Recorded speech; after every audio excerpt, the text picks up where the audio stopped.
You are listening to the Lucha Central Podcast Network. And now, Lucha Central Weekly.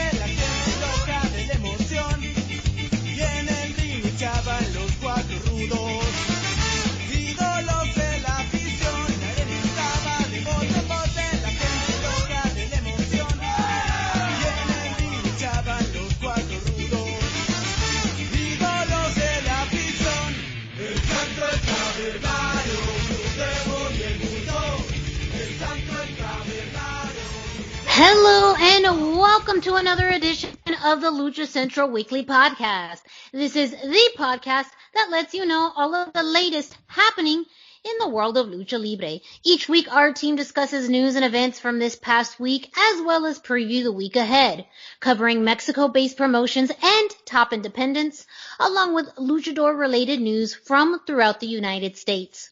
The Lucha Central Weekly Podcast is part of the Lucha Central Podcast Network on luchacentral.com. This podcast and others from the network are also available on all major podcast platforms, including iTunes, Spotify, Speaker, Podbay, iHeartRadio, Google Play, and more. My name is Miranda Morales, and I'm one of the co-hosts of the Lucha Central Weekly Podcast. Let's bring in the rest of the team. Introducing first, he is the dashing one, Mr. Dusty Murphy. Dusty, how are you? I'm doing great. How are you doing, Miranda? I am doing very, very well. As always, very excited to be joining you. And the third member of this team is who? Who? Who is that? Who? It is the one and only Brendan Barr. That's me. Gentlemen, it is an honor, as always, to be doing this show with you. Very excited to run down, of course, some big news that happened this week. And, of course, you know, the shows that we review, some major matches that happened this week as well. But a pretty big milestone. When we think about milestones, you know, we think about anniversaries, we think about, you know, big accomplishments, and we think about birthdays. And this week was a major milestone for one Serpentico who celebrated his birthday. So, felicidades, feliz cumpleaños to Serpentico himself. Right on. Yeah. I said it on Twitter. He is, in fact, my favorite part of Dark every week. So, and that's saying a lot because there's a lot of good stuff on Dark.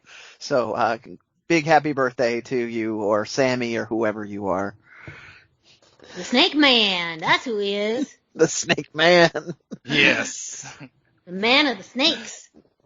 The Snake Whisperer. The King of the Snakes. I'm just rambling out now, just, you know. And if he takes any of them, better credit me. Give me the credit. I'm pretty sure that Sammy will take them and not credit anybody. Yeah.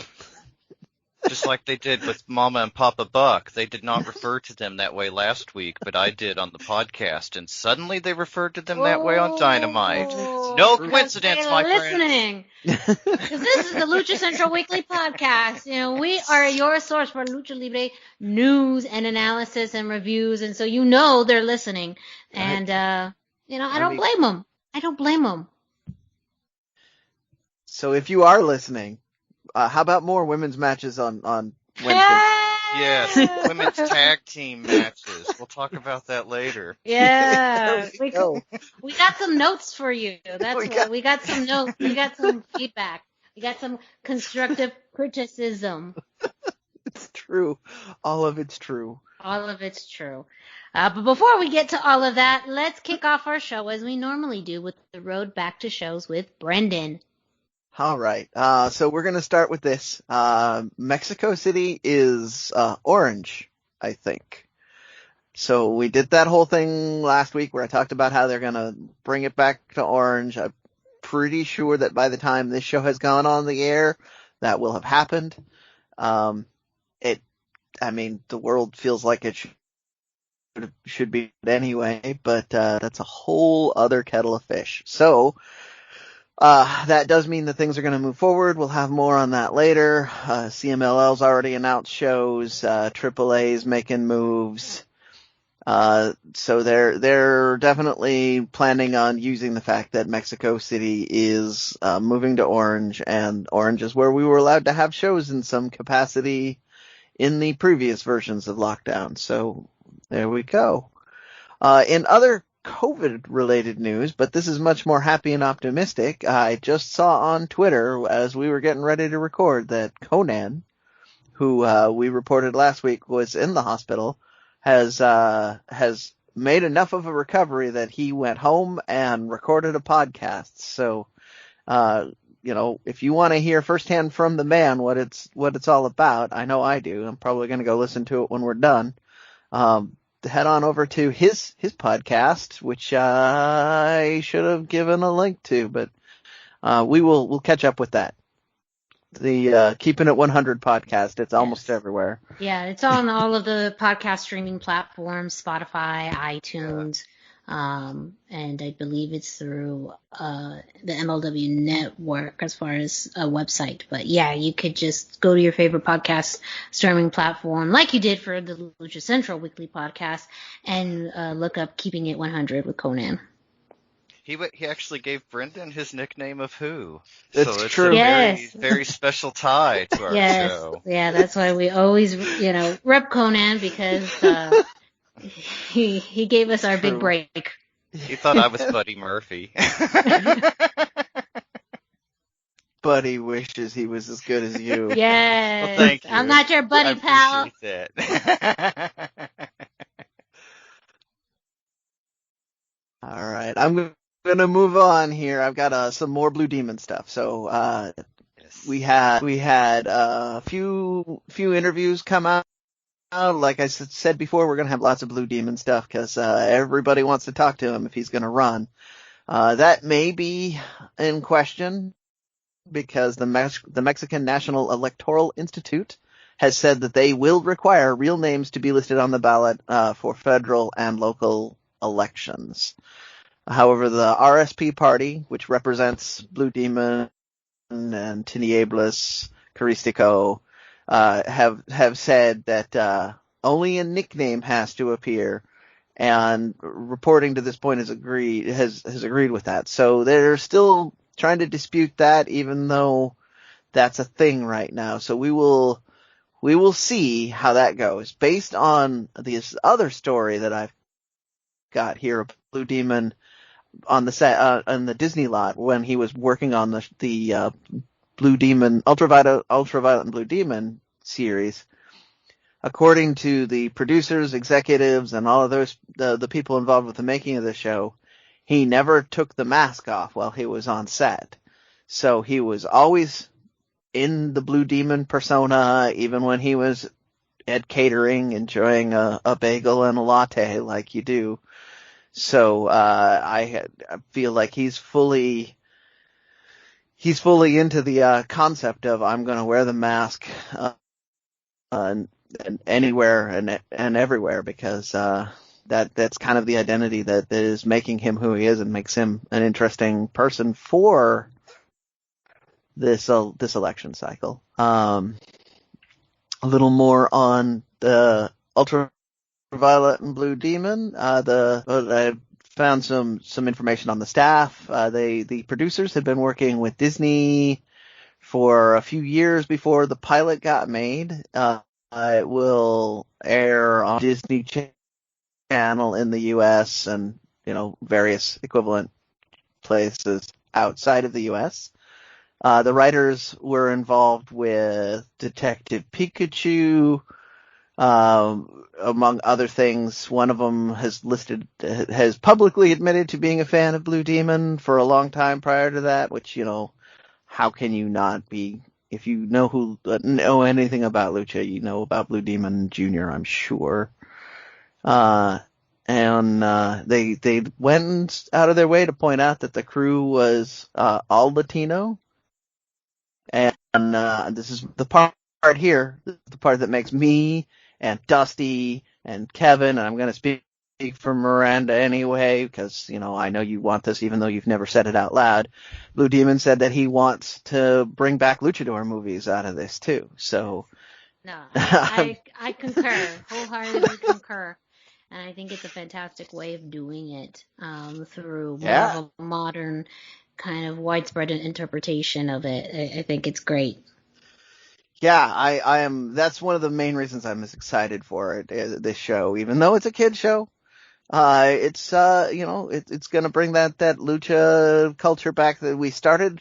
We started with the more adult version and Lucha Underground, and that had a lot of aspects of luchador movies to it. Now we're gonna have the kids version, so I mean that it's gonna show kind of the versatility of this, and hopefully that means that people who make movies here inside the United States will be more interested in the concept, and hopefully that means they also want to use authentic luchadors like Blue Demon and Mil Mascaras, who's still making movies too. So that was Blue Demon stuff. Again, I will have lots more on that as the weeks come. Please, though, if you are a fan of Lucha Libre movies and you want to see lots more Lucha Libre, get on the socials and start making some hashtags and putting out stuff now, because Hollywood's already listening. Speaking of being on social media, there was a story going around about Ricky Marvin on he was in Florida, tweeted something about maybe someday he'll go to NXT. Now, I don't know about you guys, but when I read that, I thought, well, that's just a nice thing to think about when you're in Orlando, you know, right there. It's like saying, maybe I'll go to Disneyland when you're in Anaheim, right? Like nobody really thinks, but of course the internet being the internet ran with that and said that he's signing, he's gonna be the next thing, there's NXT Mexico confirmed, all of these things. But, to date, the only real information I have found is Ricky Marvin has even backed it up and said, no, I just was thinking it would be a nice thing to do someday. So, if you're hearing anything else, send it to me and we can talk about that. But, that's the official word that I've got right now. And then I've got another fun little story for fans of Lucha for a while. If you know who the wrestler Serpentico is, he did an interview in Medio Tiempo, and he confirmed what I have referred to as one of the worst kept secrets in Lucha, which is Serpentico used drugs while he was working. While he was performing. I don't know if Dusty, you saw a bunch of his matches. Did he look to you like he was probably on some performance drugs? He sure looked like it to me. He looked to me like he was more than just performance drugs, but yeah. Well, that's I was getting to that. He did it. He also admits that he used some recreational stuff too, but I mean, it's pretty obvious to look at him that he was at least on the performance stuff, and that was before a lot of things happened in wrestling anyway to turn people off of that plan, although some people are still look like they might still be doing it. But yeah, I thought that was just he said it. It's there. We can now, without any allegedlys or air quotes around it, we can say Serpentico used drugs, and that's kind of it. That's the tweet. And now I'm just gonna jump right into the indie roundup. We only have a couple of quick things for you this week. I did want to mention that Christy Janes has been doing promos for CCW. She is I believe is one of the Legends of Lucha Libre line, yes. Or she's affiliated with Mass Republic in some way. I know I can go buy her socks. Yes, she is part of the Legends of Lucha Libre line. And she's also, I know, doing promos for SWE Fury. She's currently their women's champion out in Texas. So Christy Janes is a very, very busy wrestler. Yeah, she's getting, according to the promo spot she's doing for CCW, she's going to be wrestling their champion at their upcoming big show, which also has some serious hints that Brian Cage might show up. And I have a sneaking suspicion that if it's an indie show that Brian Cage shows up, there might be some guest ring announcing talent too. But that's a whole other kettle of fish. But keep your eye on CCW for some interesting lucha in the very near future. And then we had a quick little lucha time. Put up a 30-minute episode last week that I didn't get a chance to talk to. It had 3 matches on it. They were very, very fast-paced, and as usual, the main event was a little more emphasis on brawling. So you had Hijo del Astro Negro versus Ultra versus Infierno versus Dragon King in the main one in the first match, and that was lots of young guys doing young guy things. Dragon King came out on top on that. You had King Lion and Mr. Puma in the battle of cat supremacy. I don't know if either of you or anybody listening has seen a lot of the matches they're doing with Mr. Puma, but he actually does some pretty fun cat themed spots, so I really enjoyed seeing 2 cat people going at it. It's exciting. I have to check that out. That's right up my alley. Yeah, sure.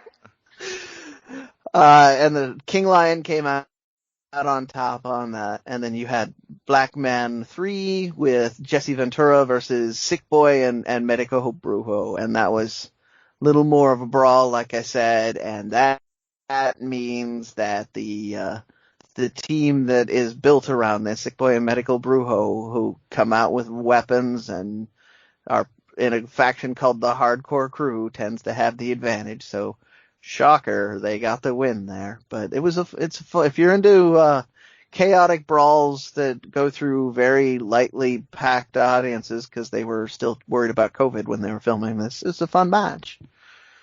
But that's it. That's my indie roundup. I again will encourage people, send me your indie stuff.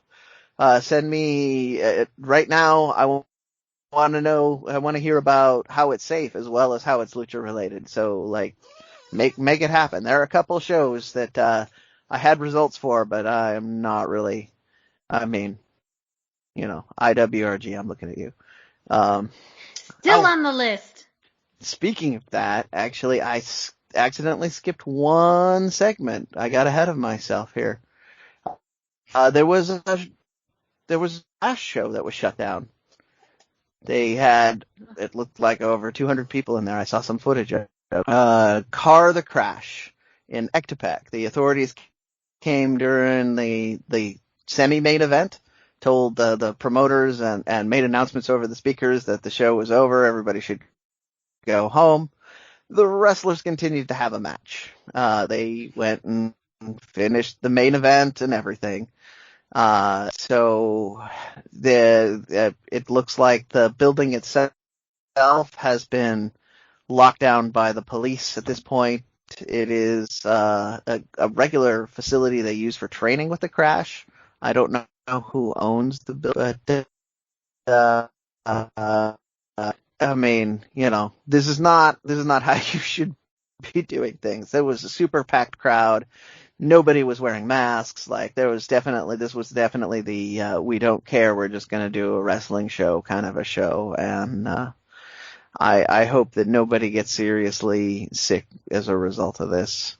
But I had my nice little reminder there at the end of that when I mentioned IWRG. So the Crash, you're kind of on my watch list right now. Ooh, they're on notice. Yeah. You've made the list. Yeah, oh, I don't think we can do that. He might come after us. Does he even own that though? I feel like he can't. I don't think he technically owns it. Yeah. Does the E own it? I think though, if he were to tell us that he owned it and we couldn't do it anymore, I would probably listen to him. Yeah. So, Chris, if you have anything to say about it, come on the show. Let us know. Yeah, let us know. Yeah. If you have a real big problem with it, reach out to us on social media. That's right. We'll give our information at the end of the show, which you'll have to wait true. for in order. That's and true. if you can't find us, then we're gonna think that you don't have a problem with it, so we'll just keep on using it. We'll just keep doing it. There you go. I like this. Yes, this line of reasoning makes sense. All those years of Law and Order, watching Law and Order, finally paid off. And Judge Judy, that was my legal jam. Yeah. Judge. Oh man. So much law that we've all learned. We are not lawyers, but we've seen enough on TV. Air quotes law. Yes. Well, Brendan, thank you so much for the road back to shows and the indie roundup. Up next, we're going to kick it to Denise Salcedo, who's going to bring us this week's Lucha Central. Why should you visit thechairshot.com? Thechairshot.com is your home for hard-hitting reviews, news, opinion, and analysis with attitude. Why? Because you're smarter than the average fan. Thechairshot.com. Always use your head. Hey everyone, it's Denise Salcedo here in Lucha Central with a reminder of where and when to catch all of the great network content this week. Get the full lineup and listen to all of our shows in the podcast network section of luchacentral.com. On Tuesdays, Mats, and Mayhem takes you inside the world of Lucha Underground as they take you weekly through the series with the benefit of hindsight and the benefit of special guests from the groundbreaking series. Check out the premiere video stream every Tuesday at 2 p.m. Pacific, 5 p.m. Eastern on the Lucha Central YouTube channel and at luchacentral.com. Then listen to it on your favorite podcast platform every Wednesday. Tuesday nights live, it's Wrestle Boss, where Fabi Chulo talks MMA and pro wrestling with special guests and listener call-ins. Visit WrestleBossLive.com Tuesday nights at 7 p.m. Pacific to listen live or call in with questions or download the show on podcast platforms on Wednesdays.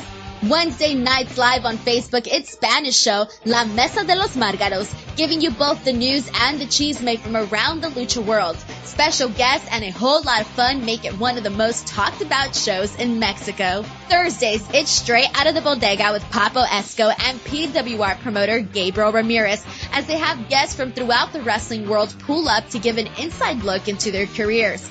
From indie standouts to television superstars, each week brings a new name and perspective. On Friday, it's your double dose of Lucha Central Weekly podcast, one in English y el otro en español. Lucha Central Weekly is where you'll find all the top stories of the week, both inside and out of the ring from Mexico and anywhere luchadores are in action across the globe. Be sure to subscribe and follow all your favorite Lucha Central Network series on your favorite podcast platforms, either by their own series name or subscribe to the Lucha Central Podcast Network show pages to get all of the shows in one easy feed. And please consider giving a rating to help more fans find the shows that you love. For now, this is Denise Salcedo signing off from Lucha Central. Have a great week. Lucha-Masks.com by Pro Wrestling Revolution, bringing you, in partnership with Mask Republic, the Lucha Brothers, as well as Japanese legend Ultimo Dragon.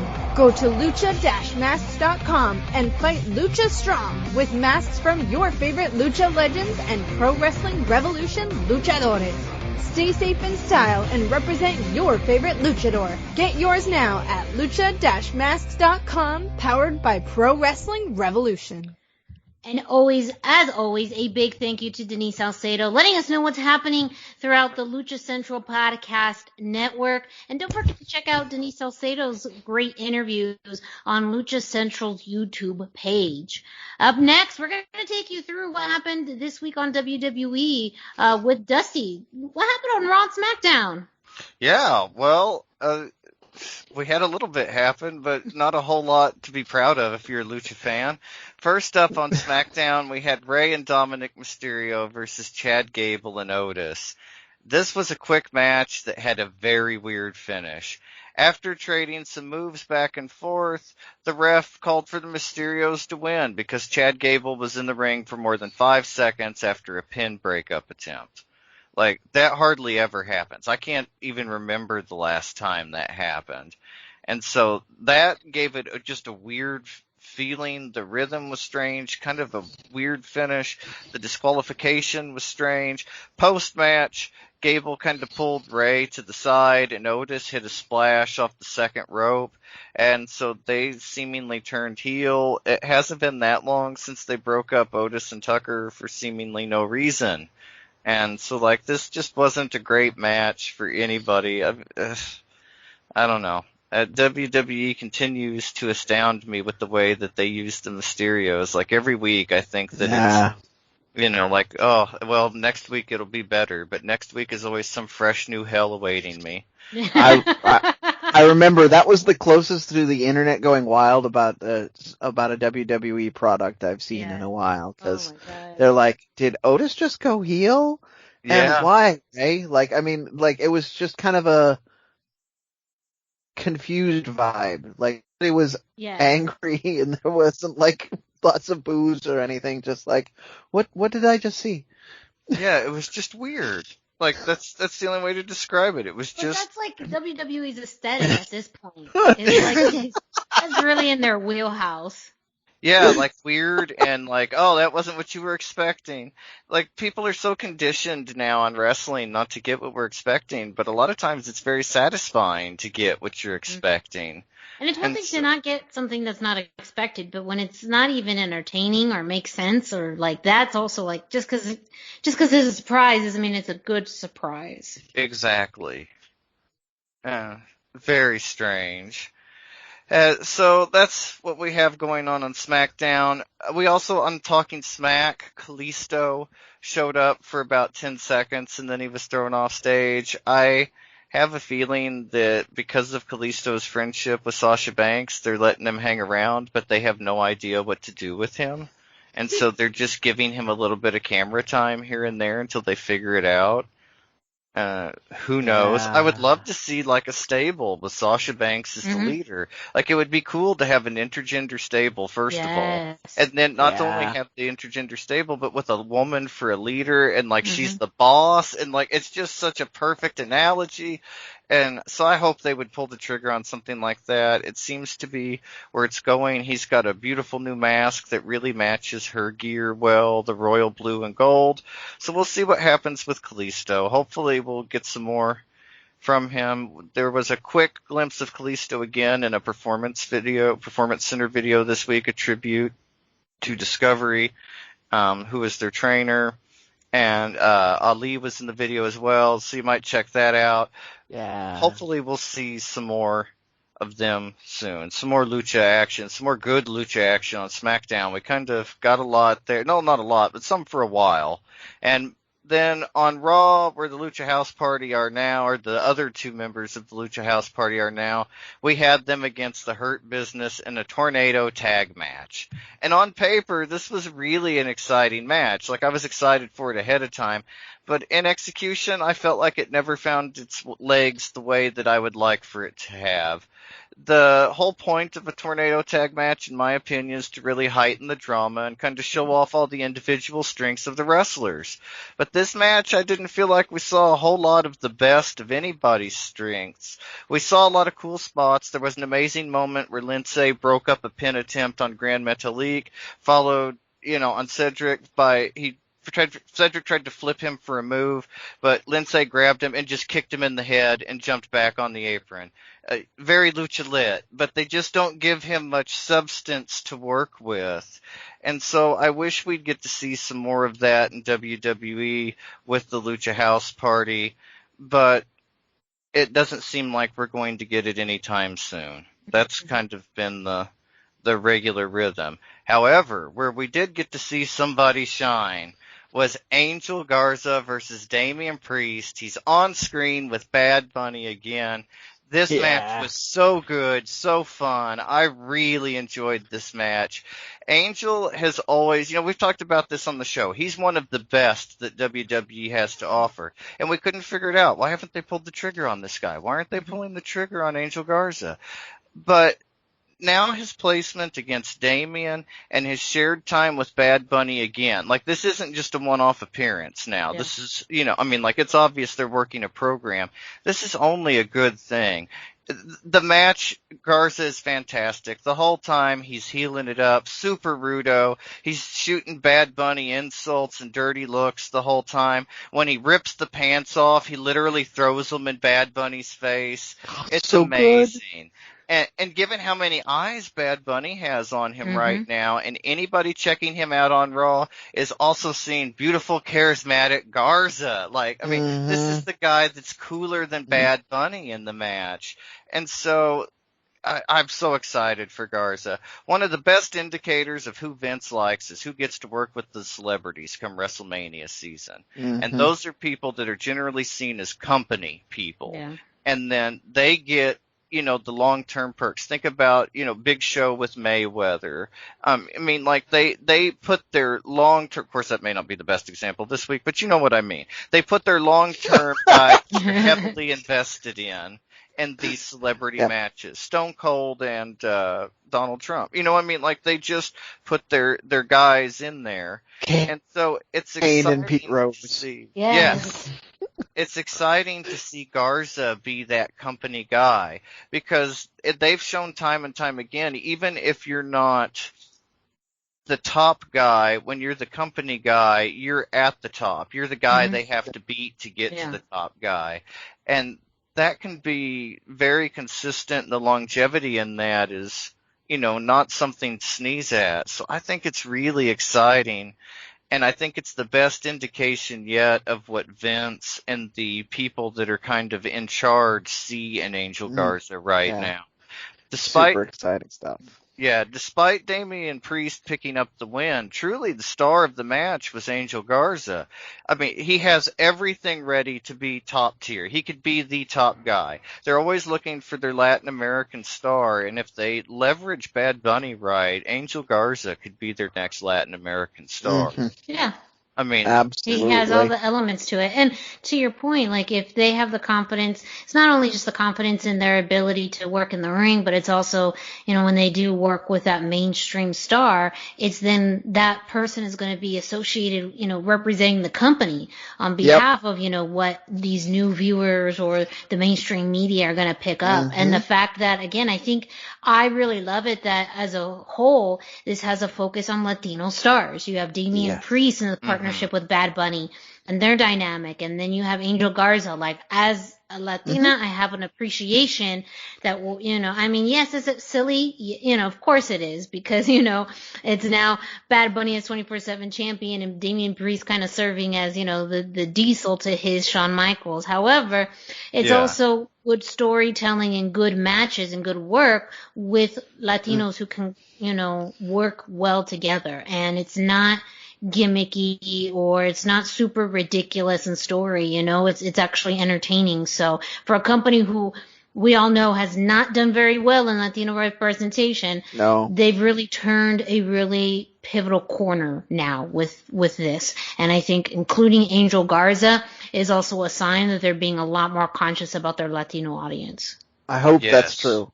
All signs point to it being true. So I really hope that's true, because on this show we've been down this road 2 or 3 times. We thought that they were going to pull round the corner and start fixing this problem, and then they decide that wasn't the thing they were going to do, or I don't fully understand that.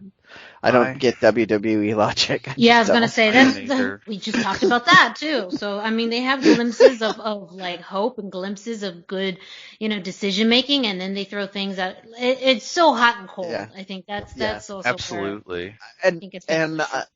This is the good time for me to swing this back around. I didn't want to interrupt your flow while you were going, but I do want to give props to WWE for putting that Discovery program up. Yes, that was very cool. It's not a guy they needed to say a word about, and even though there's a bunch of wrestlers in the WWE that he trained, for those of you who don't remember, he passed away early in 2019, I believe it was. I believe it was 2020. I think we covered it on the podcast. Yes, we did cover it on the pod. 2020 was so 2020 was like ago. 4 years in one. Yeah. 2020 was a lot. Yeah. It was early in the podcast history we talked about it, and the fact that they decided to even come back around and talk about it now at all is a very classy move. So I want to make sure that I give my respect to them for doing something 100% right that I love that they did. So yeah, it was a very cool, and I encourage everybody to check out that video. It was a cool spot, and I loved that the Performance Center was who posted it, because his legacy as a trainer is going to be, so vast. All the guys that he worked with a lot of the Chicago guys, and of course, like we mentioned, Ali and Kalisto, and so it's cool to be recognized not only as a luchador but as a trainer. Yeah. And I thought that was special that they had the school recognize him that way. Yeah. Or the Performance Center. I guess it's it was really cool. But... Yeah, it's kind of a school. Yeah. Yeah, no, I thought that was super cool. And I completely derailed whatever we were on about when Sorry about that.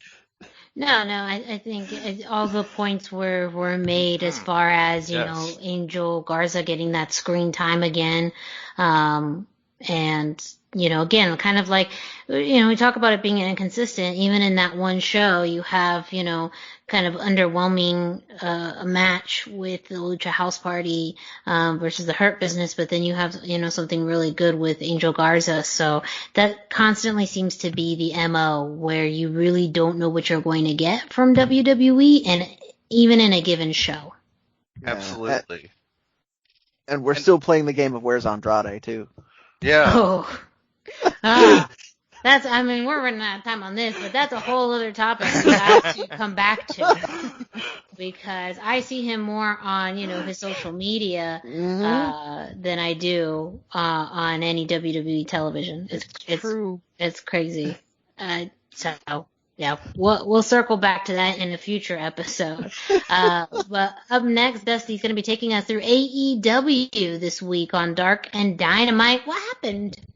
Yeah, well, if you remember last week how Dark was an hour long and everybody loved it, well, AEW listened to you and they brought you twice as much this week. 17 matches. It was long, but Dark is Dark, and it's consistently, if you know what to expect from Dark, you're never let down. It's kind of become consistent. I like it. They're going to bring in a new program with Big Show on Mondays, and so it'll be interesting to see what happens with Dark. So, but in the meantime, we have Dark as it is, and our first match, Lucha relevant match of the night at least, was Brian Cage versus John Skyler. This was a very quick match, only 55 seconds, and it was Cage doing what he does best. He just goes in and he whoops ass and he decimates his opponent with the drill claw for a very quick squash win. Excellent match. Jurassic Express versus Angel Fashion and VSK up next. This was actually another very quick squash match from an extremely dominant and violent Jurassic Express. I really enjoyed their kind of aggression in this match. They picked up the win in only 76 seconds. Another really quick match. Next up, there was a lot of speculation Fuego del Sol might finally hit the Tornado DDT. But this was not his. So hard. Oh, I wanted it so bad, but we were left bitterly disappointed with the Fuego del Sol loss. Kip Sabian versus Fuego del Sol. Kip has a new, harder intensity and an aggression, and commentary noticed that as well. Fuego got a near fall late in the match. It was kind of awesome, but that just pissed Kip Sabian off even more, and he hit the Deathly Hallows for the victory at 4 minutes and 30 seconds. Next up, we had Ivelisse and Diamante versus Renee Michelle and Miranda Elise. Ivelisse and Diamante continue to be the best tag team in AEW. Regardless of gender, they're the best. And every week that AEW doesn't open up a women's tag division is a week that they're doing these two women a disservice, because they are truly two of the best that AEW has to offer of any kind.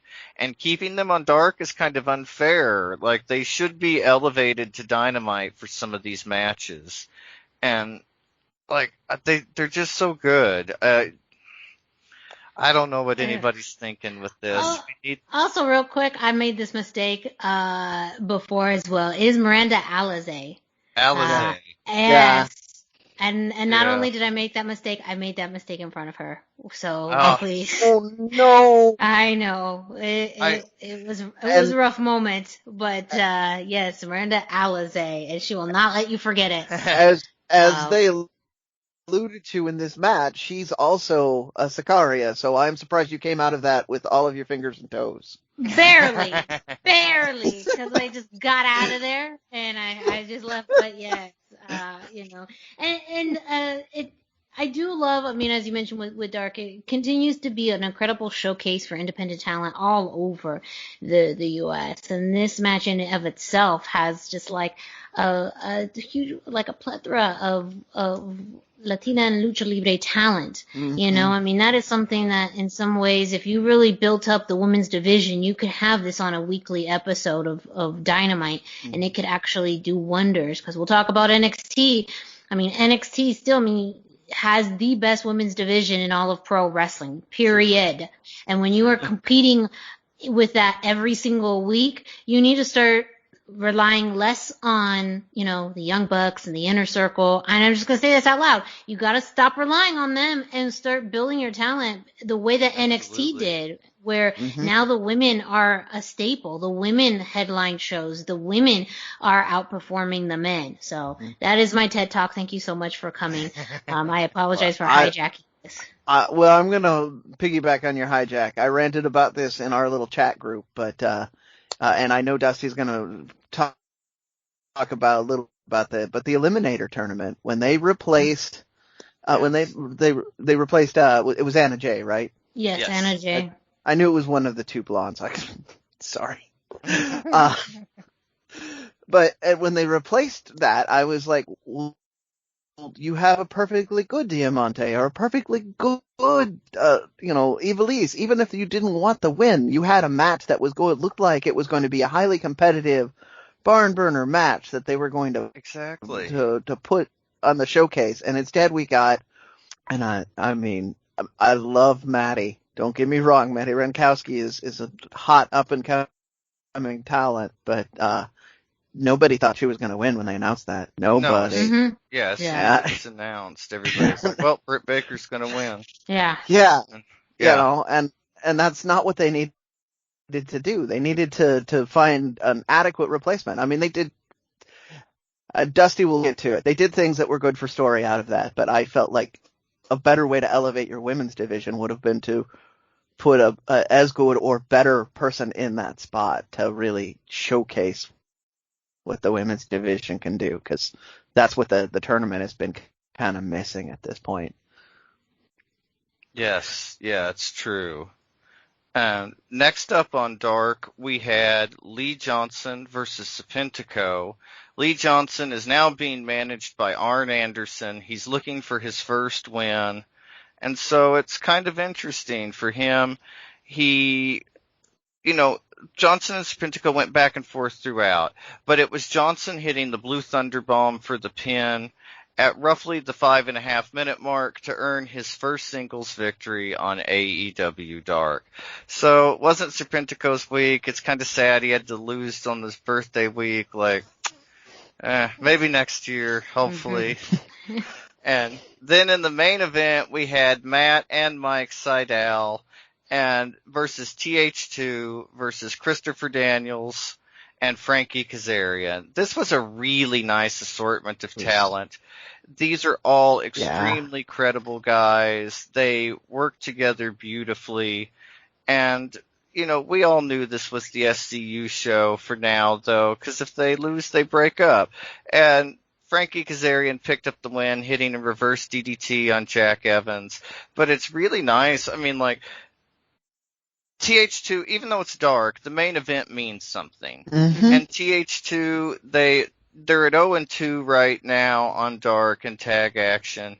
But main event placement is nice. And so I think we're going to see a lot more of Kazarian and Christopher Daniels wrestling with TH2. That's just the feud that's been kind of brewing all along, and I feel like that's where it's headed.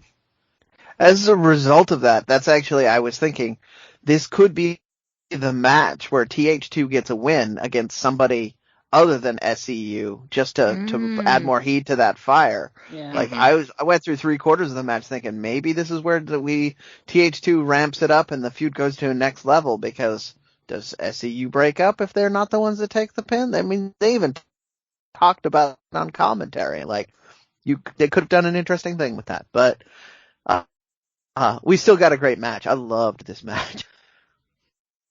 Yes, yeah, it was an incredible match. And again, like, TH2 in the main event is always a nice thing. We'll see what happens with it. I'm really excited. Hopefully we'll get to see more of them soon. And then we had Wednesday Night Dynamite. First up, we had Ricky Starks and Brian Cage versus the Varsity Blondes.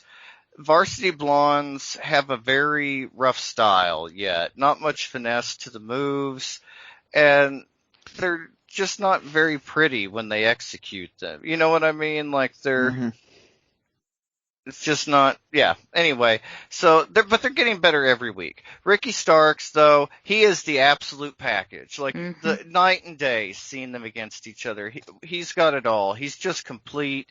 We kind of talked about Angel Garza. Ricky Starks is another one of those people that literally has every tool necessary to be a top main event guy. Like, he could be the guy tomorrow, and it would be perfect. Like, he would fit perfectly. It's just insane how great he is.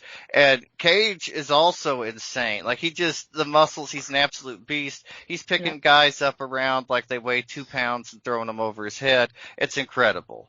Team Taz picks up the win. The lights go out, and instead of Sting's entrance, it's a video from Darby. Sting is dragging Darby's body behind the car, driving down the road. He lets Darby out. Sting walks out, dragging the body bag. He opens it up, but it's not Darby in the bag, it's Hook. And then Darby comes down with the zip line. He's holding the skateboard. He takes out Starks and Cage. Cage gets hit with the Stinger Splash and then gets Scorpion Death dropped, setting things up for their street match at Revolution.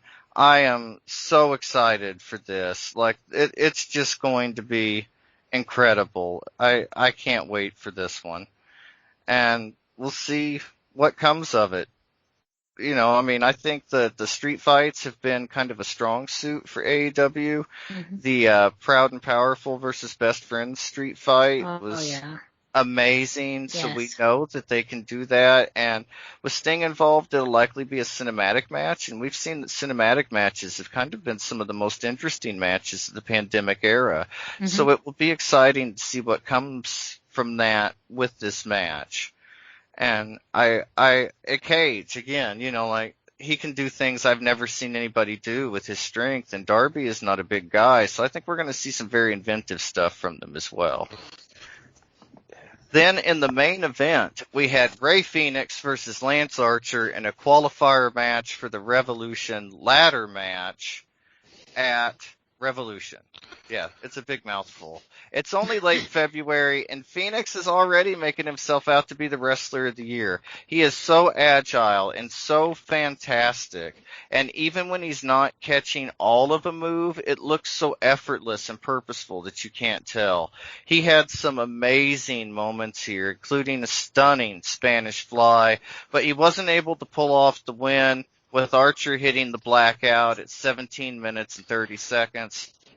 Although I really wanted Phoenix to win, I mean, like a lot, I feel like the decision was kind of right because the dynamic between him and Penta right now is kind of not necessarily fragile, but tenuous, I feel, after, the Death Triangle. And so I feel like this was the right decision. We're not ready to see them against each other already. Mm-hmm. And so I think that it shows a lot of confidence in Rey Fenix. And I also wonder, we've seen him a lot in the main event. There's signs he's a top guy.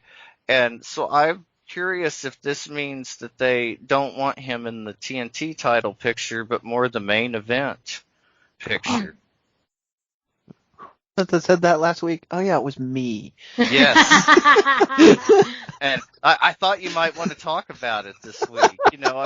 That's, I feel like all the signs are there. And it seems really clear after this week. He just, seems way too over, way too important. I don't want to say Lance Archer wouldn't also be good in the main event picture, but he's, Rey Fenix is at that spot. Everybody wants to see him do things. This match was defined by Rey Fenix doing crazy things. Like, even when he botched a couple of times, people didn't care because they were so in awe of the things he did to recover from the botch that he might as well have done that on purpose. Yeah, it was incredible. And as much as I hate to shortchange the women in AEW, because it happens all the time, we're running low on time. But we did have Britt Baker versus Nyla Rose last night on Dynamite, with Nyla Rose winning, and then Riho versus Thunder Rosa will be on Bleacher Report, with the winner taking on Nyla Rose to become the American contender for the Women's World Championship. The championship match, I guess itself, not championship match, but the winning match will be at Revolution Sunday, March 7th on AEW pay-per-view. Finals match. Yeah, finals match. There you go. Yeah. Thank you. Yeah. No, I did see some postings from Kenny Omega as far as really encouraging fans to support the tournament by watching and staying tuned online. But it's still kind of, I'm still unsure as to why these matches specifically are kind of bounced around through different streaming platforms, and why they're just not being shown on TV. Why is it that this tournament and is that supposed to be the indicator? If they see some activity on Bleacher Report, then that's a sign that then it's popular enough to be on TV. I'm unsure as to this pattern. Why are they putting it all over the place? So I supported having the Japanese matches on YouTube after I saw the Japanese matches. There was a noticeable quality difference in production. Absolutely. And I'm like, okay, so have all of that stuff on YouTube. I get it. Like, TNT doesn't want to necessarily have that on their screens. They're afraid of that. I'm fine with that. And no, that's not a slam on the women. That's a slam on the poor guys that are using their cell phones to record these matches, and while they're trying to abide by COVID regulations. So, but then the Bleacher Report thing came out, and I was like, "What the heck?" Yeah. Consistently, Thunder Rosa has been one of the highest rated segments on Dynamite each week. And AEW has been, I'm not exactly making overtures, but they're trying to build relationships with people. And I wonder if one of those things is trying to build relationships with somebody like Bleacher Report. So, Riho had a barn burner match last week on Dynamite, and people are excited for that. Again, Thunder Rosa is some of the highest rated segments. They're giving a lot of eyes to Bleacher Report that could be on TV. And so it may be part of a brand building or a cooperation between AEW and Bleacher Report that we haven't seen fully realized yet. That's my curiosity on the matter. So The dollars and cents on that adds up to me that they're making an arrangement to keep all of their partners happy, and we are in a post-COVID era where things might not happen the way they want to. They definitely are not having as many TV tapings and as many house shows and other things, because this would have been a thing where you could have some of these matches that they're doing at house shows to really build the hype up around this tournament, and they can't do that. So they do have to rely a little bit on Right. other eyes and other ways to get things in there. But I don't know. It's not the finals. You're just getting the North American finals, which still contains a Japanese performer. So I'm, So I know we were just talking about WWE story continuity, but AEW fans give AEW way too much, slide on their continuity and logic. Yes. So just let's be aware of that. So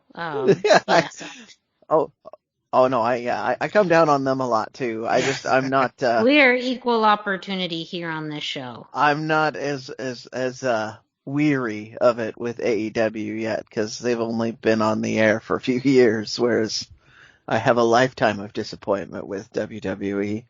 Yes. The trials and tribulations of being a wrestling fan. Yes. Well, True. ladies and gentlemen, you can find the results for WWE, SmackDown, and Raw, as well as AEW Dark and Dynamite on luchacentral.com every week.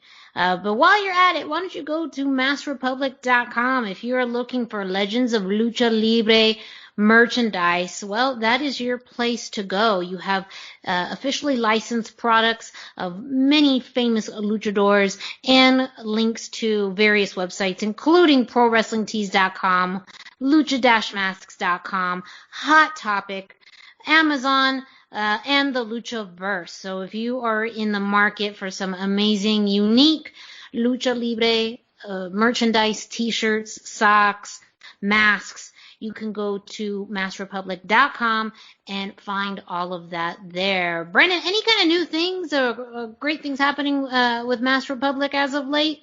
You inadvertently skipped a kind of really cool brand that they have. They also have Expo Lucha and more Expo Lucha. So they do have Expo Lucha merch at all of the places that Miranda just mentioned, but they dropped some information this week. First off, though, I want to point out that on social media right now, Expo Lucha is looking for people to be involved in. Let me pull this up.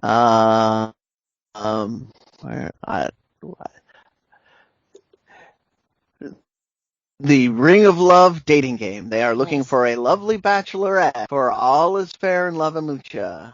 You can go to expolucha.com for more information. But they are, as they have put it here, they are accepting applications for the contestant right now. So there's your first thing. If you have ever wanted to date a luchador and think that speed dating with thousands of people watching would be a great idea, this is your opportunity. This is your opportunity. Opportunity knocks, but it doesn't beg, ladies and gentlemen. So go for it, and specifically the ladies, because they are looking for a bachelorette. A bachelorette, yes. Yes. Also, they released some info on some of the wrestling matches that are going to be happening. So we will be seeing a LA Park versus Dr. Wagner Jr. match. We will see El Solar versus Negro Navarro, a FLLM Masters Championship match. Normally, I would tell people I'm online during all this. Please instant message me or whatever, DM me, however you want to get a hold of me. If you try to talk to me during that match, I'm not going to answer. Just telling you this right now. There's a Cassandro match. We have Cassandro versus Matt Cross, which should be fun. Damien 666, Bestia 666, and Sabu versus Homicide, Ruckus, and BLKGs. And then we have, for some older a little more old school masked fans in the United States here, we have Ophidian and Amasis and Green Ant versus Papadon, Chuck Taylor, and some guy named Orange Cassidy. Probably never heard of him. And then Hella Wicked and Frightmare versus Latin Dragon and Ultimo Panda, that not friend of our friend of the show. So, I mean, there's some fun matches there. Yeah. I directly said, I will be watching the Solar versus Negro Navarro match intently. That's masters of a style that I love to watch. So I'm sure there's other things that got people excited there. If you're into brawling, you've got Damien Bestia and Sabu. I mean, come on. There'll be some fun stuff on that card. And they haven't even finished announcing stuff. So do keep tuning in. To go to expolucha.com, especially if you want to be a bachelorette. And merchandise is up there too. They've got some t-shirts. I think they put some posters up a little while ago. The posters were really cool at the in-person Expo Lucha. So yeah, go check it out. That is expolucha.com, and Expo Lucha is going to be happening on Saturday, March 20th, so just a few weeks away. Make sure you stay tuned for more information on match announcements and event announcements related to Expo Lucha. Up next, we got This Week in NXT, and ladies and gentlemen, it has happened. It is confirmed this week as part of the largest signing class in NXT. Taya Valkyrie has been signed to WWE. And I was screaming it earlier, and now I've calmed down a lot. I mean, it's been in speculation for quite some time, so this is not surprising, but it is official now. And I think a lot of us are breathing a sigh of relief as far as, Taya really being one of the highlights, if not the highlight of this big signing class for WWE. And so it does seem like she's going to be reporting to NXT. I saw the picture. She's wearing the shirt and everything. So yes, it's official. Yeah. It's happening. It's happening, everyone. So, who knows as far as how quickly we're going to see her on NXT. Speaking of new signees, Zoe Stark was also featured, and she's been announced already. I mean, she was part of the Dusty Tag Team Classic, the women's side, as part of a new signee. So she had already, been that information had already been out. But she had a great match last week on NXT, and William Regal decided to, acknowledge her hard work and reward her with a non-title match against Io Shirai this week on NXT. And this match, I think, surprised a lot of people of how good it was for someone who's brand new to NXT. But Zoe Stark, aka Lacey Ryan, for most of us who know her out here on the West Coast, we're not really surprised about the level of professionalism and athleticism that she brings to this. If anything, it's a sign that NXT has confidence in her right away. Mm-hmm. And so this match itself was, it was great. I enjoyed it. Zoe actually got a good run against Io early on. However, Io, utilizing her quickness and stealthiness, ended up getting a good drop kick to the jaw of Zoe Stark. And then, Zoe herself displayed her own high-flying ability, setting up a 450 splash. However, Io Shirai was able to avoid it, and then they met in the middle with a double cross body that left them both on the mat. Ultimately, Io Shirai won the match with the moonsault, and they shook hands afterwards. Toni Storm came out and again challenged Io Shirai. Maybe we see some kind of tag match coming up in the future where Io Shirai partners with Zoe Stark. But the fact that Zoe had such a great showing just really in her third match on NXT is a sign, I believe, that they have some big plans for her in store. So, two amazing women signees already from this latest round. And if anything, it's now just the countdown. When do we see Taya Valkyrie on NXT? And who is it going to be up against? I mean, we speculated in previous weeks about all of the talent that's in NXT and how really she could be thrown in with any of them. Mm-hmm. And it would be, a wrestling fan's dream come true to see her in a match with anyone who's currently in the NXT roster. You inspired me earlier. Speaking of intergender factions, they're almost definitely not going to do it, but Legado del Fantasma. Oh, wow. Yeah, that would be... Stop it! Yes. Stop it. I'll give my hopes up. I hadn't even considered that, but yes. I mean, if anyone knows about Lucha Libre and can do it justice, right? It's Taya. Stop it. What are you doing? Amazing. Why are you giving my hopes up? Why are you fantasy booking things that we obviously know they're not going to do? I had to share. It needed to be said, I think. It did have to. It had to be said. It really did. Again, I mean, Legado del Fantasma is all about the legacy of Lucha Libre. The honor of Lucha Libre, and I mean, who else can showcase that better than Taya? Just putting it out there. Yeah. We know they're listening. We already proved that. So proved that. Make it happen. Yes. Well, speaking of Legado del Fantasma, we finally got it this week. Santos Escobar versus Karrion Kross in a no disqualification match. This is the culmination of weeks of tension between them two. We were supposed to get this match last week. However, Santos said, I'm not showing up. William Regal threatened Santos and told him if he did not show up for this match, he was going to be suspended indefinitely, stripped of the title, all of these consequences. So when this match before we had the match start, we had Joaquin Wilde and Roman Mendoza pull up in an SUV, and in the back of that SUV was Santos Escobar. We were waiting for the match to start with Karrion Kross's entrance happening first. We were waiting for them to start in the ring. However, Karrion ended up in the back where Santos was in that SUV and just demolished Legado del Fantasma. And I thought this was actually a great place to start a no disqualification match in the back.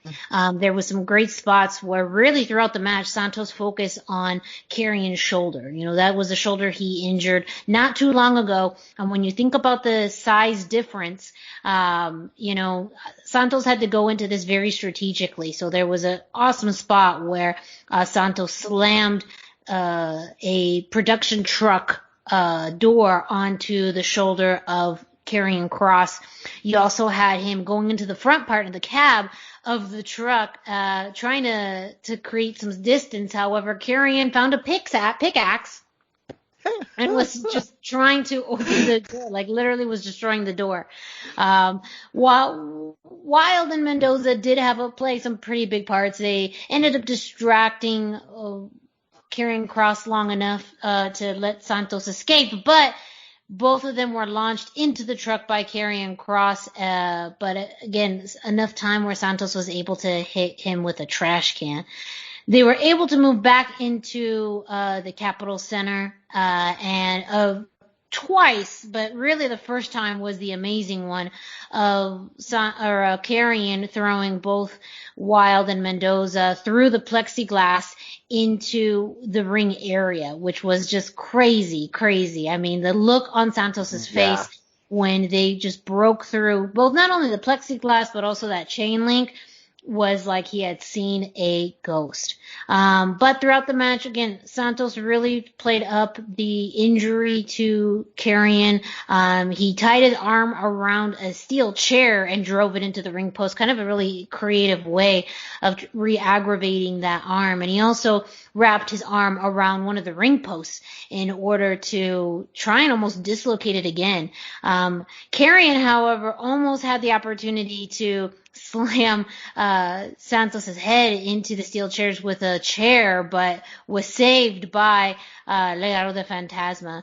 And then he did that Saito suplex onto the Doomsday Destructive Saito suplex onto the announcer desk, and just demolished that. Also then did it again in the ring, and then that huge forearm to the back of the head to get the pinfall on Santos. So I think a really entertaining no disqualification match, and a very interesting way of setting this up between two men. Again, obvious size difference, no title on the line, and I think it was one of the better no DQ matches they've done in quite some time. I only saw the highlights, but everything about it had me excited. Like, I was sneaking it in while I was at work, and I think people thought I was weird because I was definitely very, very excited watching. There was a lot of those moments where Santos was really paying attention to that arm, whether it was with the chair or with the ring post. That just made me squirm. And you could see Karrion. I mean, he recently did an interview not too long ago that talked about his recovery on his shoulder, and he did a holistic approach and avoided surgery and really did very lengthy recovery and rehab daily in order to get back as soon as he did. And so anytime he did that, I was just thinking about that interview and thinking about all of the recovery and rehab he's done and how, gosh, that painful it looked throughout the match. Yeah. So, I mean, it does seem like this program has wrapped up. What is going to happen next? We don't know. I mean, Santos is still your cruiserweight champion. A line of people, I'm sure, on the NXT roster are waiting for their opportunity, and this could be a good time because he is going to be very much recovering from this match with Karrion. Karrion, do we see him going back into the NXT title picture? Who else is going to be on his radar? Or do we see him finally make that jump to Raw or SmackDown? It leaves a lot of questions now that this match is over and this match, and it seems like we've come to a final result. Unless something crazy happens and it keeps on going. But I feel like with this match and the way that it played out, this has to be the end, right? Right? Pretty much. So. Right? I don't know. They might revisit it at some point in the future, but to your point about this might be the time to do it, this might also be the worst time to challenge for the 205 championship, because now you have a man whose pride has been wounded. Oh, so, yes. It's only going to add more fuel to it. It may be ugly. Yes. Yeah. And I think there was, I would say too, anyone who's a Lucha Underground fan, I think found a lot of happiness in this, even though it was very much set up in the world of NXT. I think when you look at the way that it was set up outside with the brawl and everything that happened around the ring, it had a real good level of physicality that, not that is necessarily missing from NXT, but for Lucha Libre fans, especially US Lucha fans that are, were really core Texas Lucha fans. Yes, Texas Lucha fans, or just, Lucha Underground fans that had a little bit more of that physicality or like that got that in this match. So, I think it was something that was really unique and overall played pretty well. So that is this week in NXT. Results from NXT are available on luchacentral.com, just like all the other shows we talked about earlier. Up next, Brendan, you have a quick update on CMLL. That's right. I alluded to it earlier. CMLL has made plans to return to the live iPay-per-views. They're going to have a show on March 26th for the Copa Junior VIP. This is back to the format where they're going to be airing on Ticketmaster Live. This is kind of the rebranding of the show they were going to do on Christmas before COVID shut everything down, and CMLL, being the responsible adults that they are, also did not have a show that day. So they did release what looks like to be the card on a recent Informa, which has Volador Jr. versus Bandito for the NWA World Historic Welterweight Championship. Angel de Oro versus Mystico versus Caristico Serpentico versus Sobranario Jr. versus El Felino versus Atlantis versus Star Jr. versus Stuka versus Felino Jr. versus Negro Casas versus Mephisto versus Dragon Rojo Jr. in the Copa Junior VIP tournament match. So it's a lot of names real fast, but it is a CMLL tournament, so they're going to do some probably a battle royal like a Serpentico at the beginning to determine your pathing, so that we don't know who all's going to be there. But again, some highlights for you. You've got Mystico, Caristico, Sobranario, Felino Jr. If you can't get excited about this lineup and for this match, you probably should. Well, I mean, you're probably a realistic CMLL fan and know that it'll be crazy, but I'm excited. And then the last match they have is Los Guerreros Lagunos, Ultimo Guerrero, Euphoria, and Gran Guerrero versus NGD, Sanson, Cuatrero, and Forastro for the Trios Championship. And that had been brewing for a while over the course of those IP pay-per-views we were watching. Of course, now it's kind of slowed down a lot, but I feel like a good couple of YouTube packages over the next couple of weeks, and the fans will be biting on that one again. But so that is our card for, once again, is going to be March 26th on Ticketmaster. So you're going to have to go to the Ticketmaster Mexico site. It is a thing that I will, if you need help doing that, you can find me on social media and I will help you get the links to it. Other people like Cubs Fan have in the past put up links to these things. So if you are interested in this and can't figure out how to get it, we got you. But that's our CMLL update. Up next, Dusty, you're going to take us through this week in Lucha Libre history. Yeah, that's right. It's time for This Week in Lucha Libre History. Be sure to check in at luchacentral.com every single day for This Day in Lucha Libre History by Pep Carrera for information, birth dates, anniversaries, matches of the day, amazing videos, news, everything, card reviews, results, everything. All about Lucha Libre. And that's at luchacentral.com, your centralized place for all things Lucha Libre. This week I chose February the 27th, 1996, when Damiencito El Guerrero, now known as Virus, won the CMLL World Minis Championship after beating Mascarita Mágica at the Arena Coliseo in Mexico City. At this point in the match, we're kind of about a year away from the really amazing CMLL Minis work of 1997.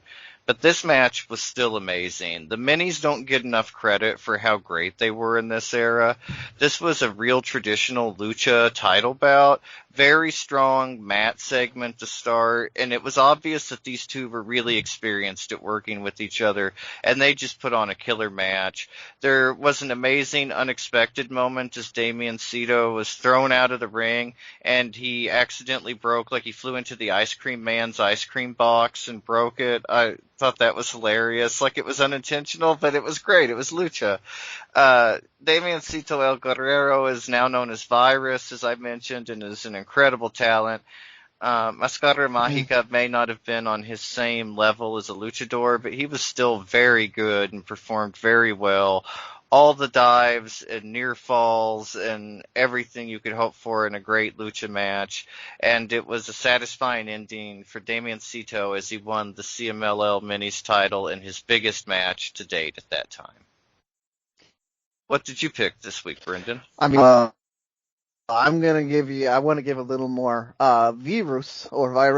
Yeah. Is still competing to this day. He is. Yes. He's still on the upper half of the card.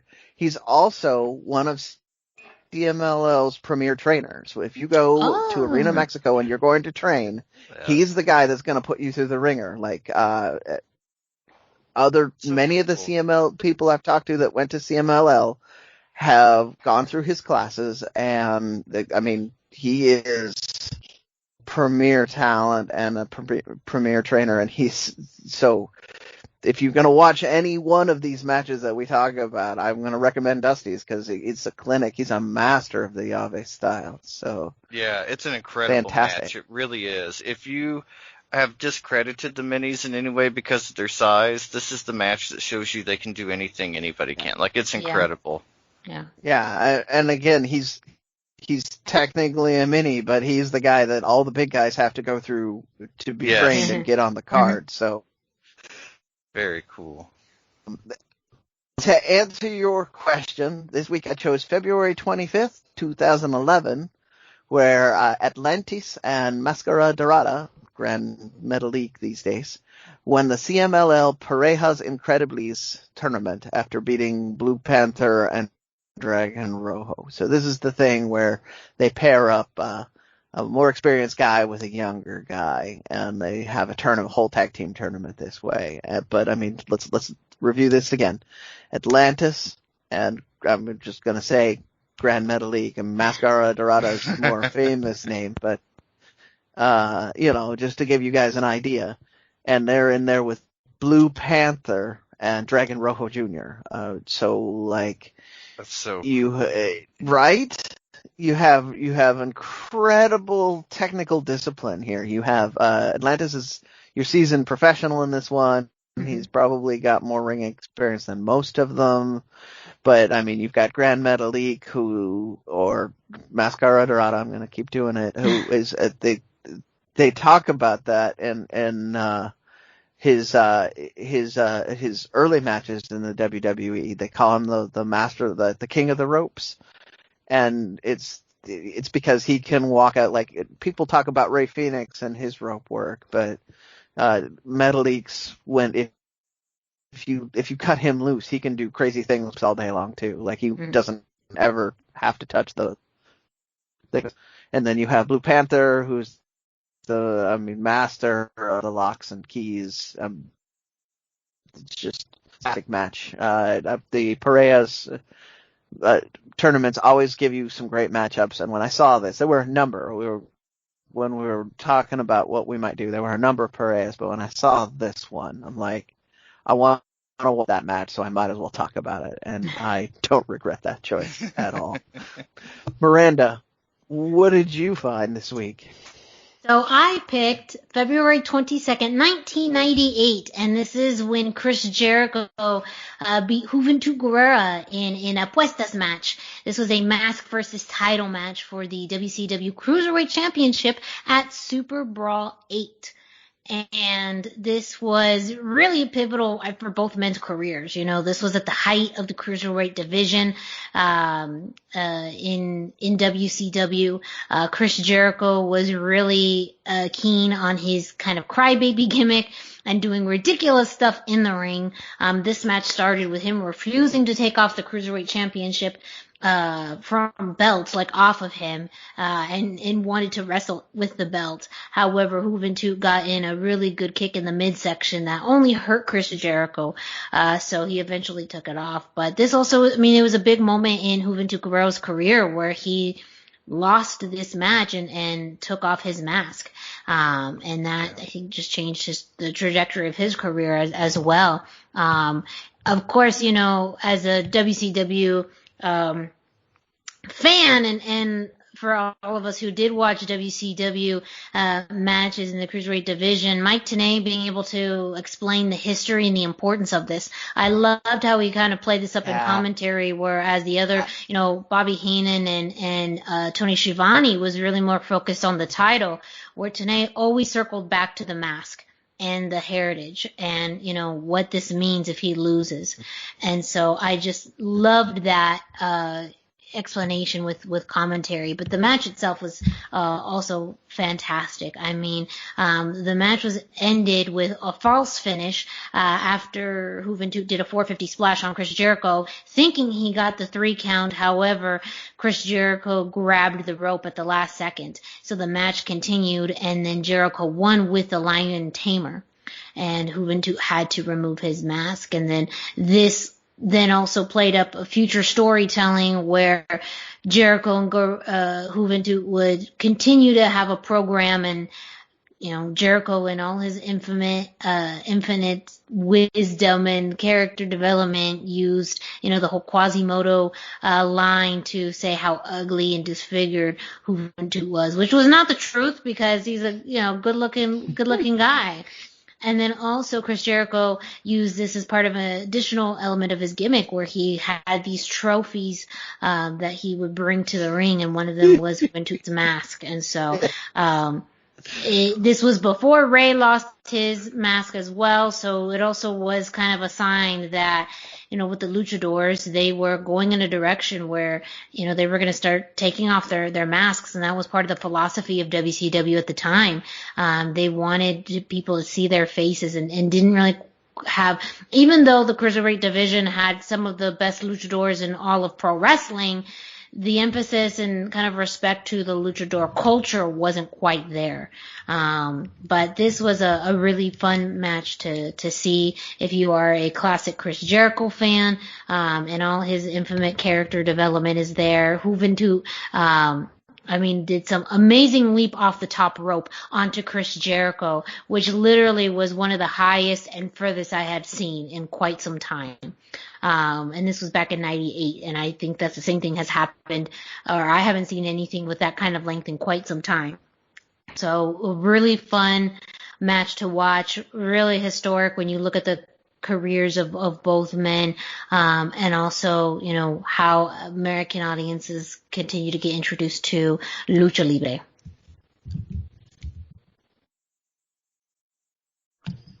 That was a fun feud too. I remember watching that. I remember Chris Jericho doing both sides of the interview for the setup for that one of those matches.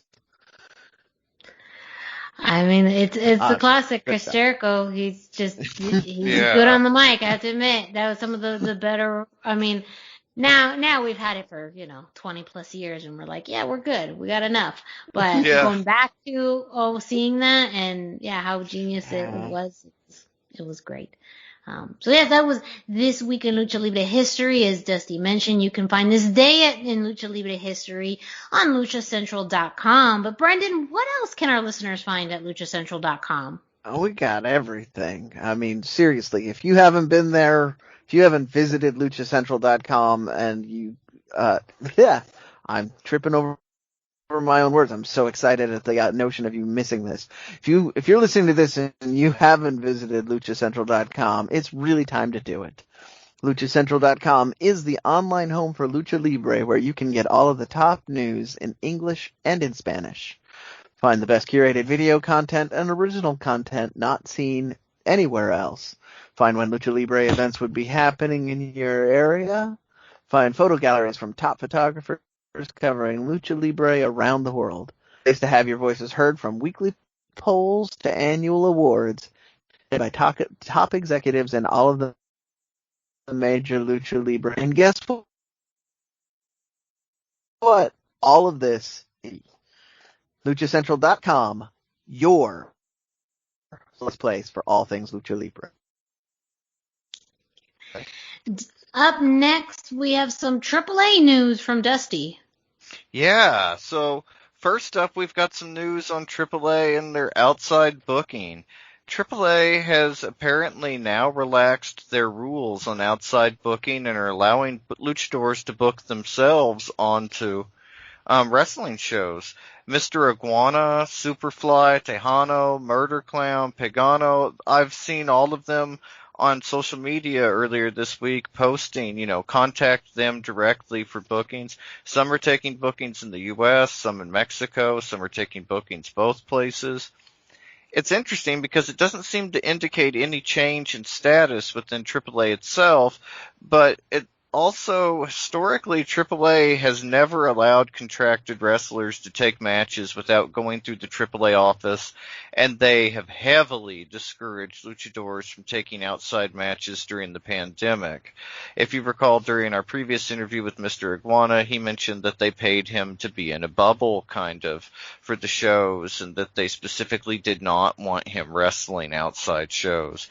So that's interesting. And we also saw Tejano removed from a Ranchero show with DTU earlier this year that ultimately had CMLL wrestler Ultimo Guerrero getting the spot. And so far, all of the luchadors involved have maintained this doesn't mean they're leaving AAA. So every sign seems to be that if they have tacit permission, if not outright permission, to be taking these bookings. And it'll be kind of interesting again, to see how this all shakes out and what it means in both the long and short term for AAA and also the luchadors and luchadoras on the AAA roster.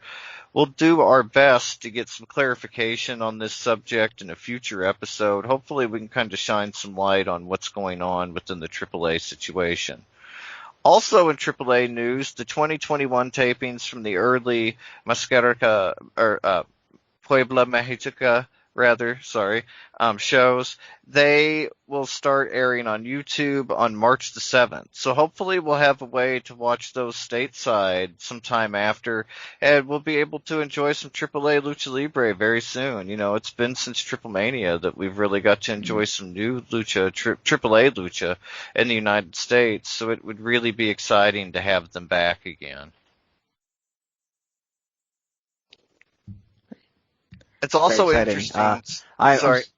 Sorry, I had one more thing in my notes. All the luchadors that I noticed that are taking bookings were not involved with Lucha Underground in any way, so they may be outside of the lawsuit with FMV. Because they technically owned all the gimmicks and everything within the United States as well. So it's interesting that these were all guys that were not, they're not top guys. I think you're on to something there. Yeah. Yeah. Yeah. So I think you're on to something with that. Yeah. It'll be exciting to see what comes of all of this soon.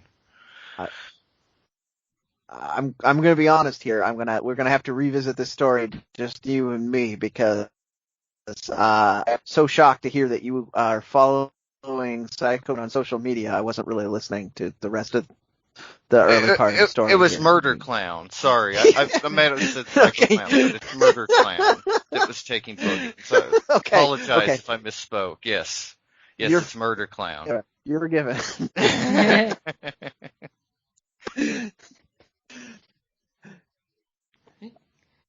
Well, thank you, Dusty, with that AAA news. Make sure, of course, you stay tuned to the Lucha Central Weekly podcast, and we'll be bringing you news as we receive it. Up next, we had This Week in Impact Wrestling, and really the only Lucha content we had, was small, but it was pretty damn cool. It was a 6-man tag match, which was the second match of the night. You had Willie Mack teaming up with Trey Miguel and Josh Alexander to face Ace Austin, Chris Bay, and Black Taurus. And really, I had a mini mark out moment when Willie Mack and Black Taurus were in the ring together. It just was, all the things that about these two men and the way that they fight and knowing how similar they are as big men, but also being able to fly around like, men half their size. That was something they were able to display pretty early on in the match. They started off, these two men in particular, this was somewhere during the middle of the match, but this is where I feel like the match started, where you had them start off with a shoulder tackle, and then both men ran the ropes, being able to jump over each other, and then Willie Mack getting in a really nice arm drag and a drop kick. Josh Alexander wasn't able to come in. He had his own sequence with Chris Bay. Again, Josh Alexander continues to impress me. He had a really nice backbreaker to his knee to Chris Bay. And then Trey Miguel, who they really seem to be kind of strapping a rocket to in the X division, had a really nice standoff with Ace Austin, someone he's had, many a match with. But the end of the match too was pretty interesting as far as a sequence, with all of the competitors. You had Taurus, use a backbreaker on Trey Miguel, but then he was, dumped on his head with a German suplex from Josh Alexander. And then Chris Bay got involved, and got Alexander, out of the ring. And then you had Willie Mack, who almost got a 5-star splash in there. A really big sequence of pretty much everyone throwing moves out there. Ultimately, Chris Bay won the match, with the Art of Finesse, on Josh Alexander. And so as the winner, his team, the team of Chris Bay, Ace Austin, and Black Taurus, will be in a match to determine the number 1 contender for the X Division Championship. So that will be another great match. But really, I mean, the highlights of that match for me really revolved around Black Taurus and Willie Mack. So I, again, continue to be very impressed with Taurus's role in the company, his placement with Decay, and how seamlessly he seems to be fitting in with the X Division. So check it out if you haven't already. And just a quick note, too. Word came out earlier this week, some speculation about some of the continued maybe tension between Sammy Guevara and Impact Wrestling. Sammy supposedly was supposed to be involved as part of the crossover with AEW and Impact. That did not happen. At one point, there was rumors that his spot ended up going to Black Taurus. However, more news came out this week that Taurus's role was always meant to be there. And it sounds like it because he had been advertiser. He had been working with Impact for quite some time, since they only record and tape once a month, that he had already been there at the early part of January, possibly even December.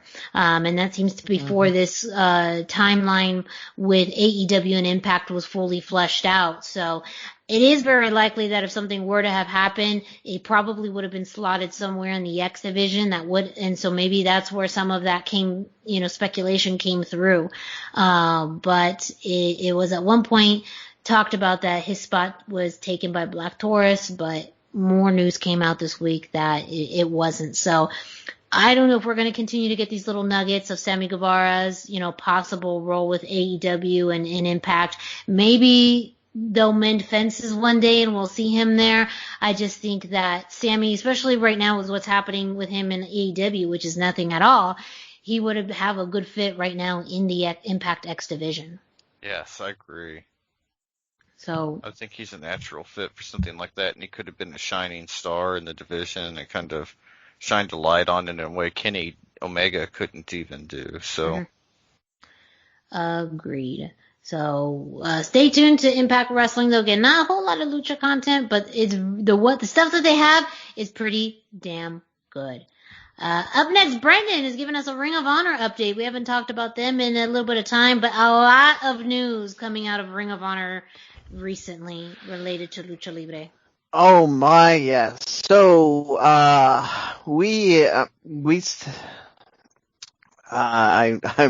losing track here of my thoughts. We had a lucha head match or show this week where we had the Mexa Squad defending the 6-man championship in one match, and we had. And I apologize. I had notes on a couple of other things, and I was getting all excited about those, and then I forgot to look at the regular scope. Yeah, so we had Mexa Squad versus Shane Taylor Promotions, and we had there was all right. Which was a fun match, Yes. but I really enjoyed it. There was that one. I mean, this has been all over the internet, but that sequence of the Mexican Squad going over the top rope. I mean, like that to down below, like that is synchronous lucha magic. Yeah, there was a lot of great. This is like a human highlight reel match, where there was just constant back and forth. And I think that was definitely energy with this one. Yeah. yes, yeah. Keep going. Yeah, no. I just that was kind of the big. I am not the technical expert of this group, so I'm just really, I get distracted by the flashy things, but I really did enjoy the match. I mean, Shane Taylor Promotions again is more of that hard hitting, kind of ish, not pure style, but definitely in contrast of the high flying of Mexi Squad. And I would say there was some things from Mexi Squad that I felt were really, really innovative. The way that they were able to leverage each other's bodies in order. I think there was one move where they leveraged each other to do kind of this fantastic DDT. For me, I hadn't seen anything like that in quite some time, if I recall ever. I also have the memory of a squirrel, so it could be very possible that I'd never seen that before, and it's like, no, it's happened, but I just don't remember. But I think that was also something that was really innovative with this match, especially with the Mexi Squad. Yeah, I mean, and our other match was a tag match where the how do they put it now? LFI. LFI, there we go. La Faction Yes, Ingobernales. There it is. LFI. They became the number one contenders for the tag title, so they will be at the championship edition, going for the title while Rush is defending his title. So that was Kenny King and Dragon Lee. For those of you that are keeping score at home, which iterations of this, it's not quite the Freebird rules yet. Also a fun match, but I mean that was much more about exciting and the things that it set up, which is wherein I had all of this. I had this nice little rant that I was looking at that I was going to talk about, and realized that my notes didn't cover the actual events of the show. But so a couple of weeks ago they had LFI against with bonus Flip Gordon against the Briscoes, PCO, and Brody King, and that resulted in a huge brawl that there was no actual winner declared. They went off the air. Everybody was still fighting. They probably, in story fought all the way to the back, but we all know that probably not quite that exciting. But the story behind that then went to the Pure Wrestlers, the Foundation, saying that they didn't like that. They thought that Ring of Honor is better than that. They think that that there should be a different style going on, and that led to a Pure Rule 6-man in the following show, while they continued to talk bad about the brawling. So kind of what I see going on here, and this is why I'm all excited about this, is we might be seeing an Ingobernales versus all of the Pure Wrestlers sort of mini feud going on, because that is one of when you've got Kenny King and Dragon Lee representing the LFI going for the tag team titles against Gresham and Lethal, you're going to have that clash of styles, and this might be the event that kicks it off. Might see, because I would hope that any listening to us knows that Ingobernales, that is 100% what they're all about. Yes. We're not you can't tell us what to do. We're gonna do what we do. Yes. Well, and this kind of adds to it a special note that Ring of Honor is emphasizing that the tag team match that's scheduled for the World Tag Team titles is going to be a Pure Rules match. So it's almost kind of like it is listed as a Pure Rules match. So you're almost like tying the hands of la Faction Ingobernable, because you're limiting them, and so I think there's something to what you're saying, because now they're going into that World Tag Team match playing by the rules of the Foundation, literally. Oh, that's not going to work that way. I mean, it's going to break down. it's an Ingrid Bonable sort of thing. Even though Dragon Lee is an incredible technical wrestler and would fit in with the pure rules just fine, the attitude that they have him displaying in ROH right now is much more about I'm doing whatever is best for me. So like they're totally going to it's totally going to break down, and I'm here for it. Right? It almost like you just know something's going to happen. The fact that it's specifically listed as a pure rules match, and even in the interviews that they have with Jay Lethal and Jonathan Gresham, it is exactly that. Exactly what you're mentioning about how they are so tied to the pure rules and the pure format of wrestling, and really calling out LFI for kind of the way that they go about winning, and that's not gonna really not going to play a role in this as far as on paper. But I totally agree. I feel like there's going to be some kind of breakdown that happens in this match that then hopefully escalates it to more of a broader, maybe Styles feud in Ring of Honor, which I think would be piece de resistance. Yeah. Fantastic. Please give me more of that, and I will happily exchange this useless money for it. Yeah, so next week is going to be big. I mean, next week, if you're a Lucha Libre fan, you need to watch Ring of Honor. Rush versus Shane Taylor, and then Jonathan Gresham and Jay Lethal versus Kenny King and Dragon Lee for the championships. I don't know what else you could ask for. Not much. I'm sure we could ask for more, but we're not greedy here, okay? We're not a pizza. Yes, or wings. This is where the food portion of the show comes in, and we start talking about all of our favorite food. Yeah. So that's where we're at. We had this week was a good week actually again, because we had two Lucha matches again. So we're in great shape. For ROH has given us the Lucha content we've known they could do for a while now. Unfortunately, Mexico Squad did lose the 6-man titles, but I don't feel that bad about it, because that just kind of frees them up to explode all over the rest of the roster now, and I'm here for that. Like, have chase the tag team titles, chase some of the singles titles, please, more Lucha. Put them in there against LFI. Yeah. And who knows, because they did also announce the 19th anniversary show for March 26th. So it seems like they're also going to be building a lot of matches for the anniversary show. So in the next few weeks, it seems to have a lot of action packed, and it is seemingly focusing around a lot of the luchadors. So I'm here for it, and I'm sure seeing some of these programs and feuds and rivalries will come to a head for March 26th. Yes.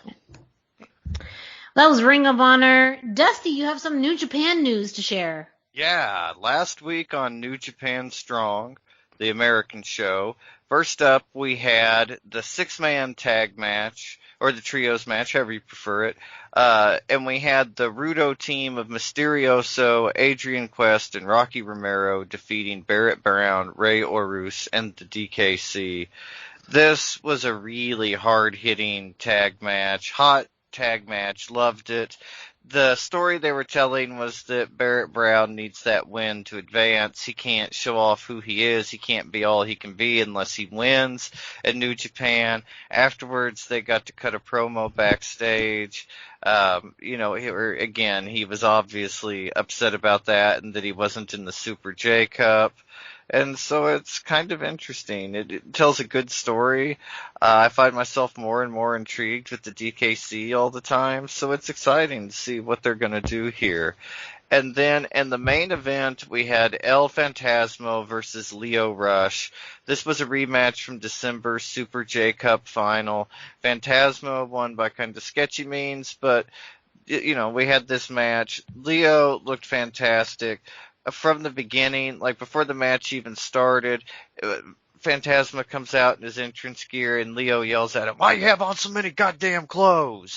And he just starts in on him immediately. And then as El Phantasma's taking everything off, he poses with the t-shirt into the camera and says, you can get his t-shirt on Pro Wrestling Tees.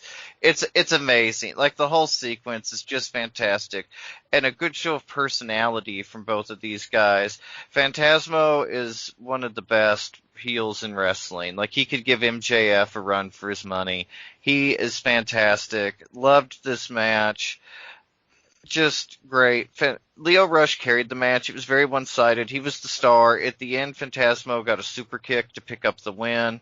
And after the match, he cut a promo saying he beat Lio Rush again. That Lio Rush was very good at everything besides being a musician, and that he's the ace of the junior division. Then he shouted out Rick and Morty. It was like so good. Crazy, but very good. And hopefully we'll see a lot more of this in New Japan. This was actually a number one contendership for the junior heavyweight match. But now that Hiromu has been injured, nobody really knows what's going to go on. So it either makes him number one contender for a tournament, or maybe, just who knows.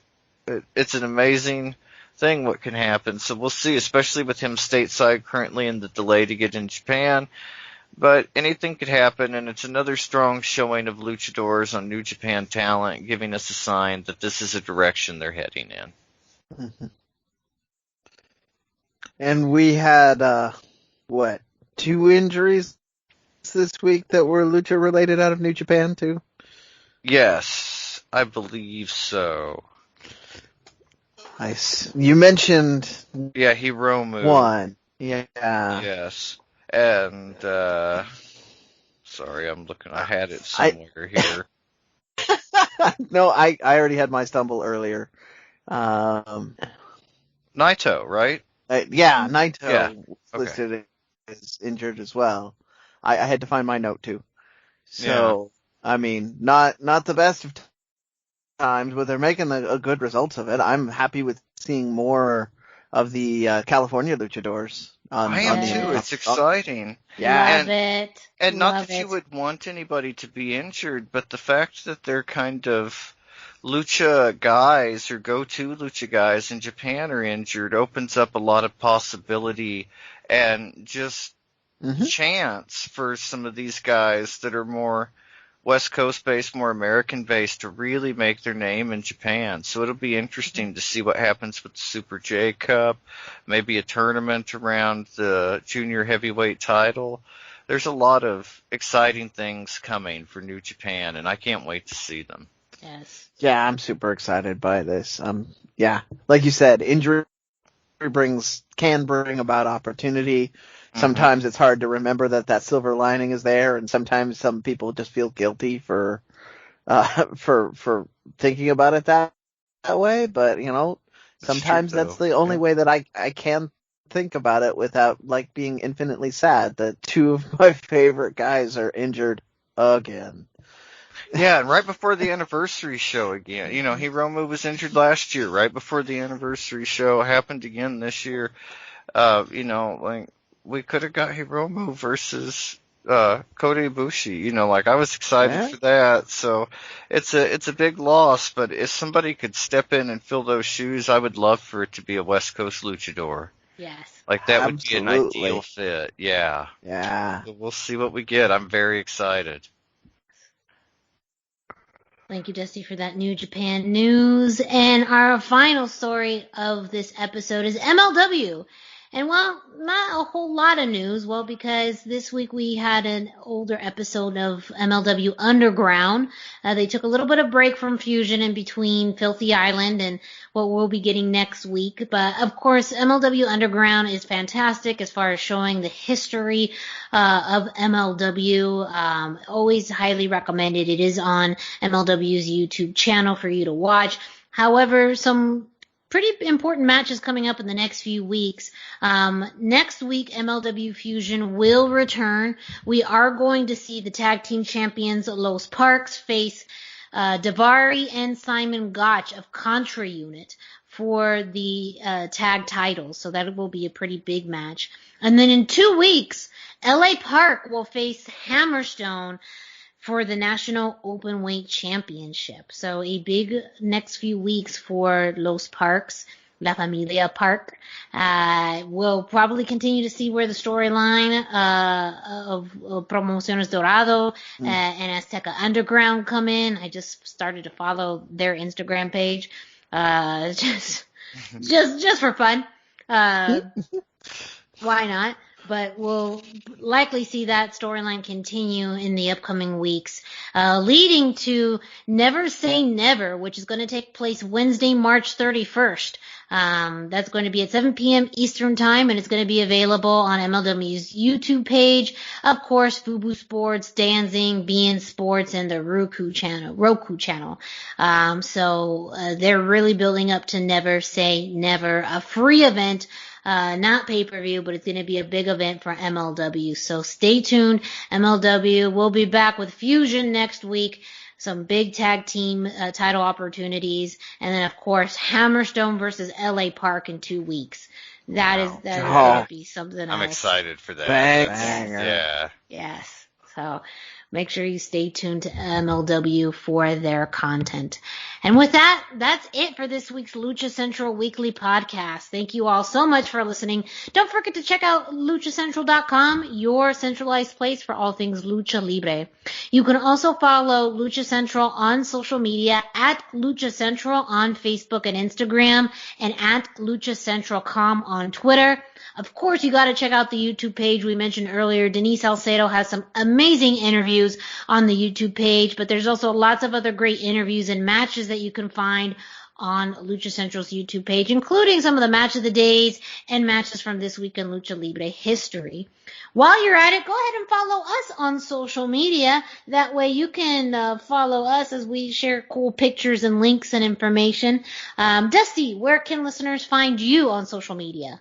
I am on Instagram at Dusty Murphy, and I'm on Facebook at facebook.com/Dusty Murphy. And Brendan, where can listeners find you? I am on a bunch of platforms. I'm 321 T-shirt guy. That's the numbers 321.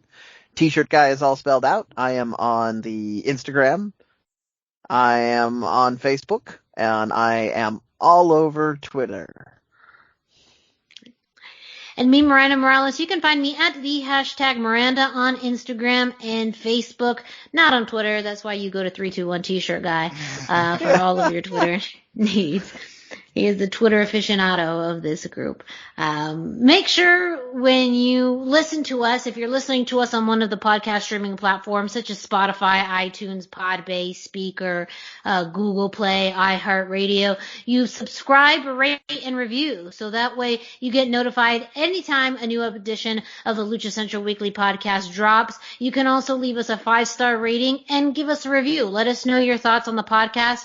Things that maybe you'd like for us to talk about, things that we could do better, things, whatever it is, go ahead and tell us, because we can take it. We got some thick skin. No worries. We got this. But thank you again all for listening. We will be back next week with the latest edition of the Lucha Central Weekly podcast. So for Dusty Murphy and Brendan Barr, I'm Miranda Morales. Stay tuned. We'll be back next week. Respetable público, lucharán a 2 de 3